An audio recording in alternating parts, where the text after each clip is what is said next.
Sir ನಮಸ್ತೆ. ನಮಸ್ತೆ. ಈಗ ಸುಮಾರು ಜನ ಹಾವು ಕಚ್ಚಿದ್ರೆ ಏನು ಮಾಡ್ತಾರೆ, ಅವರು ಹಾವನ್ನ ಹೊಡೆದು ಅಥವಾ ಸಾಯಿಸಿ ತೊಗೊಂಡೋಗ್ತಾರೆ. ಅದನ್ನ ಹಿಡ್ಕೊಂಡು ಹೋಗೋಕ್ಕೆ ಅವ್ರಿಗೆ ಧೈರ್ಯ ಇರೋದಿಲ್ಲ, ಹಾಗಾಗಿ ಹೊಡೆದು ಸಾಯಿಸಿ ತೊಗೊಂಡೋಗ್ತಾರೆ. ಹಾವು ಸಾಯಿಸಿ ತೊಗೊಂಡೋದ್ರೆ ಮಾತ್ರ ಟ್ರೀಟ್ಮೆಂಟ್ ಕೊಡೋದಾ, ಇಲ್ಲಾಂದರೆ ಟ್ರೀಟ್ಮೆಂಟ್ ಕೊಡೋದಿಲ್ವಾ? ಒಳ್ಳೆ ಪ್ರಶ್ನೆ ಮೇಡಮ್. ಈ ಪಾಯಿಂಟ್ ನಾನು ಮಿಸ್ ಮಾಡಿದ್ದೆ. ಸೊ ಹಾವು ಕಡಿತಕ್ಕೆ ಅಂದಾಗ ನಮ್ಮ ಭಾರತದಲ್ಲಿ ಯಾವುದೇ ಹಾವು ಕಡಿದ್ರೂ ಸಹ ಒಂದೇ ಮದ್ದು, ಅದನ್ನ ಆಂಟಿವೆನಮ್ ಅಂತ ಕರೀತಾರೆ. ಇರುವಂಥ ಎಲ್ಲ ವಿಷಕಾರಿ ಹಾವುಗಳ ವಿಷಗಳ ತೆಗೆದು ಒಂದು ಕಡೆ ಹಾಕಿ ಅದರಿಂದ ಆಂಟಿವೆನಮ್ ಪ್ರೊಡ್ಯೂಸ್ ಮಾಡುವಂಥದ್ದು. ನೀವು ಹಾಸ್ಪಿಟ್ಲಿಗೆ ಯಾವುದೇ ರೀತಿ ನಿಮ್ಗೆ ಹಾವು ಕಚ್ಚಿದಾಗ ದೂರ ಬಂದ್ಬಿಡ್ಬೇಕು, ಅದನ್ನ ಯಾವ ಹಾವು ಅಂತ ಗುರುತಿಸುವಂಥ ಅವಶ್ಯಕತೆ ಇಲ್ಲ. ನೀವು ಹಾಸ್ಪಿಟ್ಲಿಗೆ ಹೋದ್ರೂ ಯಾವ ಹಾವು ಕಡ್ದಿದೆ ಅಂತ ನಿಮಗೆ ಟ್ರೀಟ್ಮೆಂಟ್ ಸ್ಟಾರ್ಟ್ ಮಾಡಲ್ಲ. ನಿಮ್ಮ ಬ್ಲಡ್ ತೆಗೆದು ಹಾವಿನ ವಿಷ ಹೋಗಿದೆಯಾ ಇಲ್ವಾ ಅಂತ ಚೆಕ್ ಮಾಡಿ ಮಾಡ್ತಾರೆ ಅಷ್ಟೇ.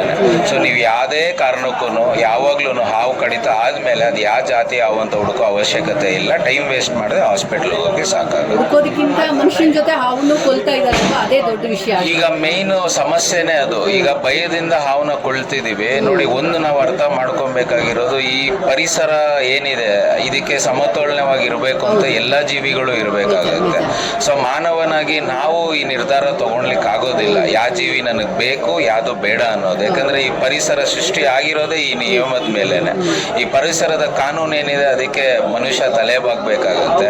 ಸೊ ಈಗ ಬರೀ ದೇಶದ ಕಾನೂನು ಅಲ್ಲ, ಬರೀ ಪರಿಸರದ ಕೆಲವೊಂದು ಕಾನೂನುಗಳಿರುತ್ತೆ. ಸೊ ಹಾವು ಕೊಲ್ಲೋದ್ರಿಂದ ನಮಗೆ ಲಾಭ ಆಗತ್ತಾ ಅಂದರೆ ಖಂಡಿತ ಇಲ್ಲ.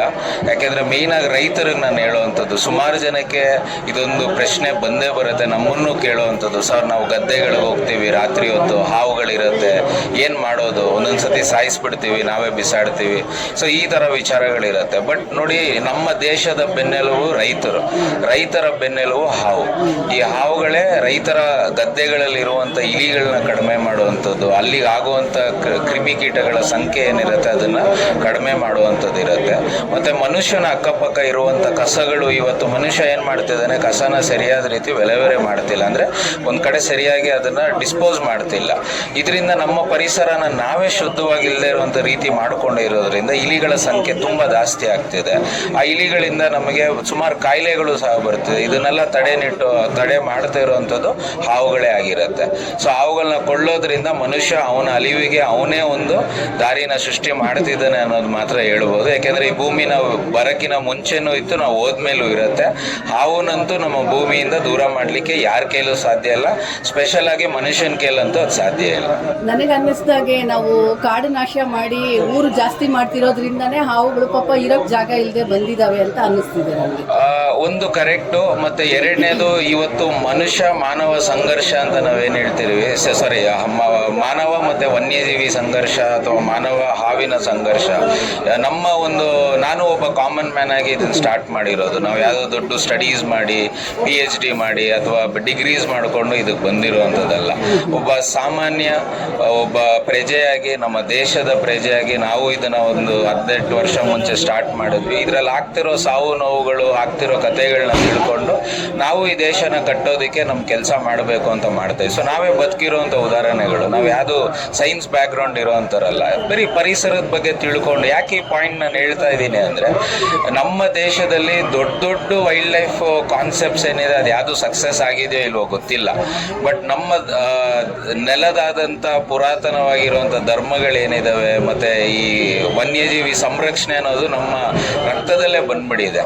ಬೆಳಿಗ್ಗೆ ಎದ್ದು ಸೂರ್ಯ ನಮಸ್ಕಾರ ಮಾಡೋದ್ರಿಂದ ಹಿಡಿದು, ಮತ್ತು ನಾವು ಹಾವುಗಳಿಗೆ ಪೂಜಿಸೋದು, ಬೆಂಕಿ, ಗಾಳಿ, ನೆಲ, ಭೂಮಿ, ಪ್ರತಿಯೊಂದು ಜೀವಿಗಳನ್ನು ನಾವು ಪೂಜೆ ಮಾಡಿಕೊಂಡೇ ಬಂದಿದ್ದೀವಿ.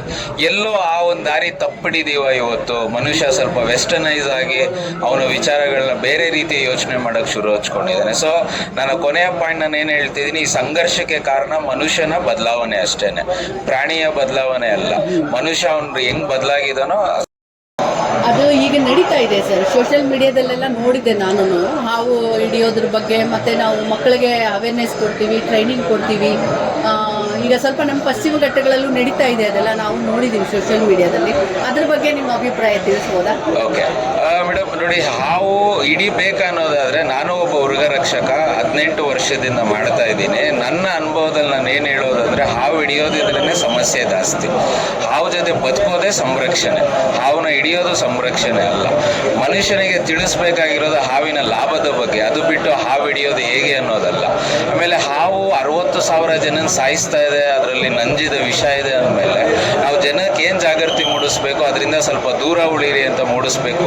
ಆಮೇಲೆ ಜಾಗೃತಿ ಮಾಡಬೇಕು, ಇಲ್ಲ ಅಂತಲ್ಲ, ಬಟ್ ಹಾವುಗಳನ್ನ ಹಿಡೀರಿ ಅದಕ್ಕೆ ಟ್ರೈನಿಂಗ್ ಕೊಡೋದು ಇದೆಲ್ಲ ಎಲ್ಲೋ ಒಂದು ಕಡೆ ತಪ್ಪುದಾರಿಗಳಾಗ್ತಾ ಇದ್ದಾವೆ. ನಾವು ನಮ್ಮ ಅನುಭವದಲ್ಲಿ ಎಲ್ಲೋ ಒಂದು ಕಡೆ ಒಂದು 4-5 ಜನ ನೋಡಿದ್ದೀವಿ ಈ ಥರ ಟ್ರೈನಿಂಗ್ ತೊಗೊಂಡು ಬಂದು ಹಾವನ್ನ ಹಿಡಿಯೋಕ್ಕೆ ಗೊತ್ತಿಲ್ಲದೆ ಕಚ್ಚಿಸ್ಕೊಂಡು ರಕ್ತಗಳನ್ನ ಸೋರಿಸ್ಕೊಂಡು ಹಾಸ್ಪಿಟ್ಲಿಗೆ ಹೋಗಿರೋವಂಥದ್ದು. ಈ ಥರ ಟ್ರೈನಿಂಗ್ ಯಾರೇ ಮಾಡೋದಾದ್ರೂ ಅದು ಅರಣ್ಯ ಅಧಿಕಾರಿಗಳ ನಿಯಮದಲ್ಲೇ ಅವರ ಏನು ಕಾನೂನು ಚೌಕಟ್ಟಿರುತ್ತೋ ಅದರಲ್ಲೇ ಮಾಡಬೇಕಾಗತ್ತೆ. 1-2 ದಿವಸದಲ್ಲಿ ಖಂಡಿತ ಯಾಕೆ ಆಗೋದಿಲ್ಲ ನೋಡಿ. ನಮಗೆ ಯಾರು ಮಾಡ್ತಿದ್ದಾರೋ ಅವ್ರ ವಿರುದ್ಧ ನಾವಲ್ಲ ಅಥವಾ ಅವ್ರ ಪರ ನಾವಲ್ಲ. ನಾವು ಕಾನೂನಿಗೆ ಬೆಲೆ ಕೊಡುವಂಥವ್ರು, ಸಂವಿಧಾನನ ನಾವು ದೇವರು ಅಂತ ಭಾವಿಸುವಂಥ ವ್ಯಕ್ತಿಗಳು. ಅದರಿಂದ ದಾಖಲೆಗಳು ಏನು ಹೇಳುತ್ತೆ, ಕಾನೂನು ಏನು ಹೇಳುತ್ತೆ ಅದನ್ನು ಪಾಲನೆ ಮಾಡಿ, ಅದನ್ನೇ ನಾವು ಹೇಳುವಂಥದ್ದು. ಆಮೇಲೆ ಈ ಹಾವುಗಳು ನೀವು ಏನೇನು ನೋಡ್ತಾ ಇದ್ದೀರೋ ಇದಕ್ಕೆ ಅದರದಾದಂಥ ಗುಣಗಳಿದ್ದಾವೆ, ಅದಕ್ಕಾದಂಥ ಒಂದು ವಾರ್ನಿಂಗ್ ಸೈನ್ಸ್ಗಳಿದ್ದಾವೆ. ಅದು ಪ್ರತಿ ದಿವಸ ಅದು ನಮಗೆ ತೋರಿಸೋದಿಲ್ಲ. ಸೊ ಅದನ್ನೆಲ್ಲ ನಾವು ಅರ್ಥ ಮಾಡ್ಕೊಬೇಕು ಅಂದರೆ ಕೆಲವೊಂದು ವರ್ಷಗಳಾಗ್ತವೆ. ಫಸ್ಟು ಹಾವುಗಳ ಜಾತಿಗಳು ಕಂಡುಹಿಡಿಬೇಕು. ಇದಕ್ಕೆಲ್ಲ ನೋಡಿ, ಮನುಷ್ಯನಲ್ಲೇ ಕಪ್ಪು ಮನುಷ್ಯ, ಬಿಳಿಗಿರೋ ಮನುಷ್ಯ, ಕಲರ್ ಡಿಫ್ರೆನ್ಸ್ ಇರುವಂತಿರುತ್ತೆ. ಒಂದೇ ಜಾತಿ ಹಾವುಗಳಲ್ಲೇ 4 ಬಣ್ಣಗಳು ಸಿಗುವಂಥದ್ದು ಇರುತ್ತೆ. ಅದನ್ನೆಲ್ಲ ಮಾರ್ಫಾಲಜೀಸ್ ಅಂತೀವಿ. ಈ ಪ್ರಾಕ್ಟಿಕಲ್ ಎಕ್ಸ್ಪೀರಿಯನ್ಸ್ ಇಲ್ಲದೆ ನಾವು 2 ತಿಂಗಳಲ್ಲಿ ಕಲಿತು ಹೋಗಿ ಹಾವು ಹಿಡಿತೀವಿ, 3 ತಿಂಗಳಲ್ಲಿ ಹೋಗಿ ಹಾವು ಹಿಡಿತೀವಿ ಅನ್ನೋದು ಅವ್ರ ಪ್ಯಾಷನ್ ಅಷ್ಟೇ. ಅವ್ರ ಈಗೋಗಳನ್ನ ಕಾಂಪ್ರಮೈಸ್ ಮಾಡ್ಕೊತಿದ್ದಾರೆ. ಬಟ್ ಇದರಿಂದ ಯಾವುದೇ ರೀತಿ